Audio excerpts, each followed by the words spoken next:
Bonjour à tous et j'espère que vous allez bien. Donc, nouveau chapitre sur les eaux de boisson. Alors, donc en introduction, qu'est-ce qu'on peut dire? Donc, quand on prend une eau de boisson, vous savez que l'étiquette d'une eau de boisson indique la composition. Qu'est-ce que ça veut dire la composition? C'est les noms des constituants qu'elle contient. Alors, la problématique que l'on va se poser sur ce chapitre-là, c'est quelles sont justement les caractéristiques d'une boisson. Alors pour ça, on va commencer par donc les eaux minérales non gazeuses. Alors ça ça correspond à l'activité documentaire que vous avez faite. Hein. Donc je la remets simplement comme ceci en photo, mais la correction je vous l'ai mise sur le NT. D'accord. Donc la correction vous l'avez. Vous pouvez mettre pause si vous voulez recopier comme ça à partir de la vidéo. Mais de toute façon la correction vous l'avez. Alors pourquoi des eaux minérales? Donc ça on va le voir tout de suite dans l'animation. Là, il suffit simplement de suivre ce qui est indiqué sur l'animation et ça vous permet justement d'avoir l'impression de manipuler. Hein. Donc on imagine qu'on a le matériel à notre possession et on fait exactement ce qu'on nous demande. Alors on vous dit de verser un peu d'eau minérale dans le ballon. Donc l'eau minérale est là, voilà. Donc on verse ça dans le ballon. Et ensuite on me demande d'allumer le chauffe-ballon, ce que l'on fait tout de suite. Voilà, le chauffe-ballon. Et regardez ce qu'il se passe. Donc au fur et à mesure que l'eau est en train de s'évaporer, donc passage de l'état liquide à l'état gazeux, eh bien on se rend compte que y a un petit dépôt blanc qui se met au fond du récipient. Et ce dépôt blanc, c'est ce qu'on appelle en fait des sels minéraux. D'où l'appellation d'eau minérale. Donc ensuite, les eaux minérales gazeuses. Alors, dans ces eaux minérales gazeuses, deux parties que l'on va aborder ensemble. Première partie, le dégazage. Donc le dégazage, qu'est-ce que c'est?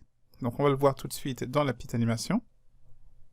Donc dans la deuxième partie, on va s'intéresser au dégazage d'une eau gazeuse. Pour cela, on va utiliser un dispositif expérimental qui permet justement de récupérer le gaz présent dans les boissons gazeuses.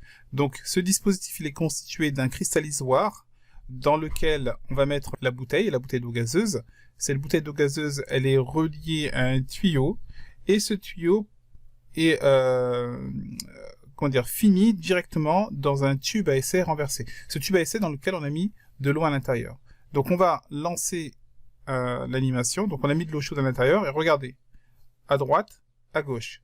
À droite, vous avez du gaz qui apparaît, au fur et à mesure que le gaz apparaît, vous avez l'eau qui est en train de se vider. Donc, ça signifie le fait d'avoir des bulles à droite et à gauche du tube à essai montre que le tube à essai est rempli de gaz. Et donc, dans le tube à essai, nous allons mettre de l'eau de chaux. Voilà. Et on voit que l'eau de chaux se trouble. Eh bien, le gaz présent dans toutes les boissons gazeuses, c'est le dioxyde de carbone. Dioxyde de carbone qui est aussi par ailleurs le gaz que l'on expire et que tous les mammifères expirent. Dans la deuxième partie, on parle des propriétés du dioxyde de carbone. Voilà, on va le voir tout de suite dans la petite animation. Dans cette troisième partie, on s'intéresse aux propriétés du dioxyde de carbone. Donc vous avez un dispositif dans lequel vous avez un agitateur magnétique. Dedans, on a mis un espèce de barreau aimanté. Un barreau aimanté, c'est un aimant simplement qui va pouvoir tourner. Lorsque l'agitateur se mettra à tourner, eh bien l'aimant à l'intérieur se mettra aussi à tourner, ce qui aura pour effet de mélanger l'eau et d'agiter l'eau qui se trouve à l'intérieur de la bouteille. À droite, vous avez un bécher vide. Alors vide, en réalité, il est plein d'air. Donc ce bécher a une masse de 35,5 grammes. On va appuyer sur Tar. Donc quand on appuie sur Tar, ça nous permet de remettre à 0. Et je vais agiter. Voilà. Et regardez ce qu'il se passe. Donc au fur et à mesure que l'on agite, eh bien, la balance indique une masse. Donc ce qui montre bien que pendant l'agitation, il y a du gaz qui est en train de s'échapper, du gaz qui vient remplir le bécher, et on a une masse de 0,4 g. Donc ce qui nous prouve que le dioxyde de carbone a une masse. Alors, une autre propriété que l'on peut montrer à travers cette petite expérience, vous avez ici l'agitateur magnétique, comme tout à l'heure.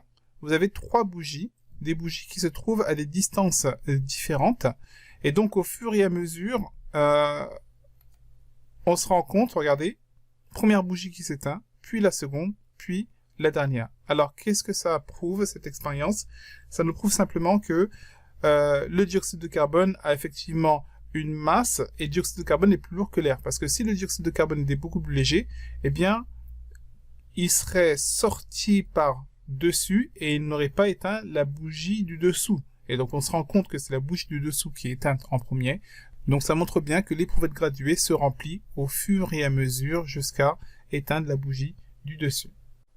Et donc, qu'est-ce qu'on peut noter et qu'est-ce qu'on peut en retenir? C'est que le dioxyde de carbone est incolore et qu'il a une masse. Et pour un même volume, le dioxyde de carbone est plus lourd que l'air. D'accord? Donc ce sont ces deux choses que vous allez pouvoir noter sur votre cahier. Voilà, j'espère que cette première partie a été claire pour vous. On va passer maintenant à la troisième partie qui nous intéresse aussi. Dans une boisson, donc on a de l'eau minérale, on peut avoir du gaz, mais vous avez des boissons qui peuvent être colorées. Alors, pour parler de la coloration, on va travailler sur une technique qui s'appelle la chromatographie. Alors, qu'est-ce que c'est que la chromatographie ? Eh bien, elle est utilisée pour séparer les différentes substances colorées présentes dans un mélange homogène. Donc, ça fait référence à une autre méthode qu'on a pu voir dans le chapitre d'avant sur la distillation, par exemple. Elle permet de séparer les constituants d'un mélange homogène. Eh bien, la chromatographie, elle fait exactement la même chose, la séparation d'un mélange homogène, mais surtout d'un mélange qui est coloré. Alors, on va le voir tout de suite à travers une petite expérience. Donc, on va imaginer l'expérience suivante. Alors, je vais vous la mettre ici. Voilà. Alors, dans cette expérience, on imagine la situation. Vous avez un crayon. Sur ce crayon-là, on a accroché un papier filtre. Et sur ce papier filtre, on a mis trois colorants alimentaires. Ici, vous avez du jaune, du vert et du bleu. Et au fond du récipient, vous avez de l'eau contenant du sel. Alors, on va lancer l'animation et on va observer ce qu'il se passe. Voilà, donc on met le papier filtre à l'intérieur du récipient et regardez ce qu'il se passe. Vous voyez que les taches sont en train de monter. Elles montent, en réalité elles sont entraînées par l'eau. Elles sont entraînées par l'eau. Et regardez ce qu'il se passe. On se rend compte que le vert qui était au centre a totalement disparu et il laisse place à deux couleurs, du jaune et du bleu. Et le jaune se trouve exactement au même niveau que le jaune qui était tout seul, et le bleu se trouve au même niveau que le bleu qui était tout seul. Donc qu'est-ce que ça nous prouve, cette expérience? Elle nous prouve simplement que le colorant que vous avez par exemple dans le vert, si je pense au vert, je pense au sirop de menthe, eh bien ce colorant-là, en réalité, il n'est pas vert, comme on peut l'entendre, en se disant, bah tiens, j'ai de la menthe, donc c'est vert. En réalité, il est constitué de deux couleurs, le bleu et le jaune. Donc l'eau qui s'élève dans la plaque de chromatographie entraîne avec elle les colorants jaunes et bleus, donc les constituants du colorant vert. Mais ces deux colorants ne sont pas entraînés à la même vitesse. Le colorant bleu est mieux entraîné que le jaune et sa tâche est donc plus élevée que celle du jaune, ce qui permet de les distinguer. Donc ça nous prouve vraiment que dans les boissons, vous pouvez aussi avoir justement des couleurs. Alors, en conclusion, qu'est-ce que l'on peut dire ? Donc, dans une boisson, qu'est-ce qu'elle peut contenir? Donc, première chose, une boisson, elle peut contenir de l'eau. On l'a vu, en fait, dans la première partie. D'accord? Elle peut contenir du gaz, et notamment du dioxyde de carbone. Elle peut contenir, alors, le goût. Alors, ce que j'appelle par goût, c'est tout ce qui est sucré, amer, acide, etc.